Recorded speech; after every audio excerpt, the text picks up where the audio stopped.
Shalom saudara yang dikasihi Tuhan Yesus Kristus, selamat malam, salam sejahtera buat saudara semua dimanapun saudara berada. Damai dan sukacita oleh Roh Kudus melimpah senantiasa dalam hati dan kehidupan saudara semua. Sebelum kita mendengarkan renungan pada malam ini, mari sama-sama kita berdoa. Bapa kami yang baik, Bapa di dalam surga, Bapa di dalam nama Tuhan Yesus Kristus, kami mengucap syukur untuk pimpinan Tuhan dan penyertaan Tuhan di sepanjang hari ini. Dari pagi hari hingga pada malam ini, kami merasakan sukacita, damai sejahtera dan kebahagiaan, dan kami menikmati berkat serta kebaikan Tuhan di sepanjang hari ini. Kami bersyukur ya Tuhan, untuk segala kemurahan-Mu. Dan saat ini kami mau mendengarkan sabda firman-Mu. Berbicaralah ya Tuhan kepada setiap kami masing-masing, supaya kami dapat mengerti akan kebenaran firman-Mu. Terima kasih Tuhan. Dalam nama Tuhan Yesus Kristus, kami berdoa dan mengucap syukur. Haleluya. Amin. Saudara yang dikasihi Tuhan, ayat renungan kita pada saat ini terdapat di dalam Mazmur 16 ayat yang kedua. Tertulis demikian, Aku berkata kepada Tuhan, Engkaulah Tuhanku, tidak ada yang baik bagiku selain Engkau. Saudara yang dikasihi Tuhan, apa yang membuat kita berbahagia? Cobalah untuk memikirkan sejenak hal-hal apa yang membuat saudara berbahagia. Lalu cobalah untuk mencoret hal-hal yang membuat saudara berbahagia itu. Apabila hal-hal tersebut tidak ada dalam kehidupan saudara, apakah saudara masih tetap akan berbahagia? Di luar Tuhan Yesus ada banyak orang yang merasa hidupnya berbahagia. Tidak dapat dipungkiri saudara, bahwa memang orang bisa berbahagia walaupun mereka tidak percaya kepada Kristus. Namun, kebahagiaan yang mereka rasakan bukanlah kebahagiaan yang sejati. Sebab kebahagiaan yang sejati hanya ada di dalam Tuhan. Kebahagiaan tidak akan bertahan apabila hanya dilandaskan kepada kesuksesan, kekayaan, hubungan yang baik, ada atau tidaknya pasangan hidup, status sosial yang terhormat, dan berbagai hal lainnya. Ada orang yang sangat melandaskan kebahagiaannya pada keberadaan pacar atau pasangan hidupnya. Lalu tiba-tiba pacar atau pasangan hidupnya berkhianat dan memutuskan hubungan. Dunia menjadi seolah kiamat dan hancur buat dia, dan ia kehilangan kebahagiaannya. Kebahagiaan semacam ini adalah kebahagiaan yang semu, yang dilandaskan pada kebohongan. Iblis ingin agar kita hancur dan binasa. Itu sebabnya kebahagiaan yang ditawarkan kepada kita adalah kebahagiaan yang semu. Kalau kita berbahagia karena Tuhan, apapun yang terjadi, kita akan selalu berbahagia. Ada juga orang yang berbahagia karena bisa berbuat amal baik. Ia merasa bahwa perbuatan baiknya sangat mulia dan akan memberikannya pahala dan akan menebus dosa kesalahannya. Apabila ia tidak berbuat amal baik, sedekah, atau ritual ibadah, kebahagiaannya akan menjadi berkurang. Ini juga adalah kebahagiaan yang semu, saudara. Sebagai orang yang percaya kepada Kristus, kebahagiaan kita tidak didasarkan pada amal baik atau kesalehan kita, tapi didasarkan pada kasih dan pengorbanan Kristus di atas kayu salib. Saudara yang dikasihi Tuhan, di dalam hidup ini ada berbagai macam tawaran kebahagiaan duniawi. Tapi kebahagiaan itu sekali lagi adalah semu dan bukan kebahagiaan sejati.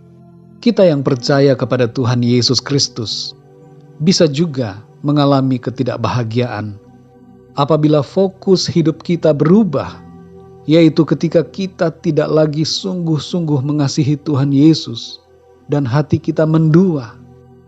Saudara yang dikasihi Tuhan, dalam Mazmur 16 ayat yang kedua ini tertulis, Aku berkata kepada Tuhan, Engkaulah Tuhanku. Tidak ada yang baik bagiku selain Engkau. Pemazmur Daud tidak melihat adanya makna dan kebahagiaan apabila hidupnya terlepas dari Tuhan. Di luar Tuhan tidak ada kebaikan dan kebahagiaan yang sejati. Tidak ada sesuatu pun yang baik jikalau hidup kita berada di luar Tuhan. Ada banyak orang yang lari menjauh dari Tuhan tidak percaya kepada Tuhan, dan hidup menuruti keinginannya sendiri. Ini bagaikan anak yang hilang dalam kisah perumpamaan yang disampaikan oleh Tuhan Yesus. Anak yang terhilang itu menjauh dari bapaknya, hidup berfoya-foya dan memuaskan hawa nafsunya. Tapi ia kemudian berakhir dalam kemalangan, dan disitulah ia menyadari akan kasih bapaknya.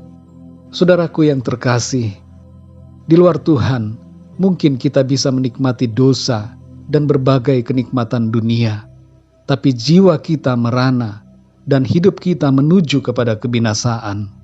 Hanya di dalam Tuhan ada kebahagiaan yang sejati, yang tidak sama dengan apa yang ditawarkan oleh dunia ini.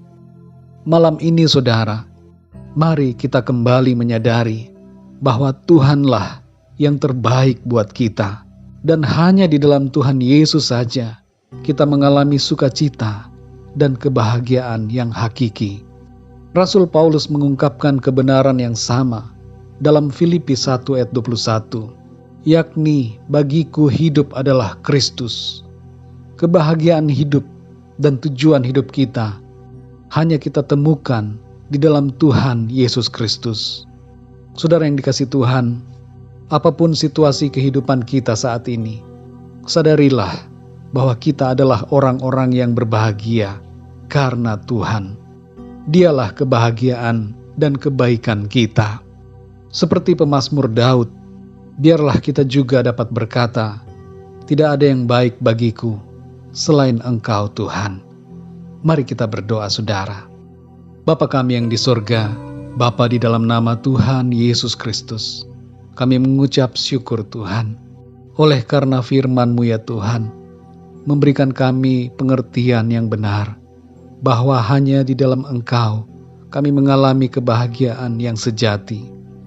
Di luar sana, ada begitu banyak tawaran-tawaran dunia, yang hendak mencoba untuk membuat kami menjauh dari kebenaran firman-Mu, yang menggoda kami untuk lari dari kasih-Mu.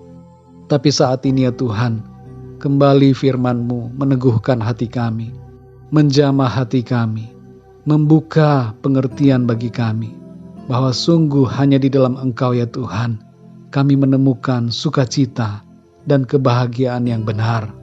Tidak ada yang baik bagi kami selain Engkau ya Tuhan. Hanya di dalam-Mu ya Tuhan, hidup kami dipuaskan. Kami mengalami berkat-berkat yang sejati, dan kebahagiaan yang tidak kami dapatkan dari dunia ini. Terima kasih Tuhan, meteraikanlah setiap kebenaran firman-Mu, agar kami senantiasa berpaut ya Tuhan kepadamu, dan sungguh-sungguh hidup menuruti perintah dan kehendak-Mu. Terima kasih Tuhan, malam hari ini kembali kami akan beristirahat. Lindungilah kami dengan kuat kuasa-Mu. Jauhkan kami dari segala kuasa kegelapan, roh-roh jahat, segala niat jahat manusia, dan segala mara bahaya. Lingkupi kami ya Tuhan, dengan kuasa dan perlindungan-Mu. Terima kasih Tuhan, kami serahkan seluruh kehidupan kami ke dalam tangan kasih-Mu. Bangunkan kami kembali besok pagi, dengan kekuatan yang baru, tubuh yang sehat diberkati Tuhan, untuk kami pakai memuliakan nama Tuhan. Terima kasih ya Tuhan, dalam nama Tuhan Yesus Kristus, kami berdoa dan mengucap syukur. Haleluya. Amin. Puji Tuhan saudara yang dikasihi Tuhan, saya percaya firman Tuhan menjadi berkat dan kekuatan buat saudara semua, dan Roh Kudus akan menolong saudara untuk lebih lagi memahami kebenaran firman Tuhan. Tuhan Yesus memberkati saudara semua. Selamat malam dan sampai jumpa dalam renungan yang berikutnya. Haleluya.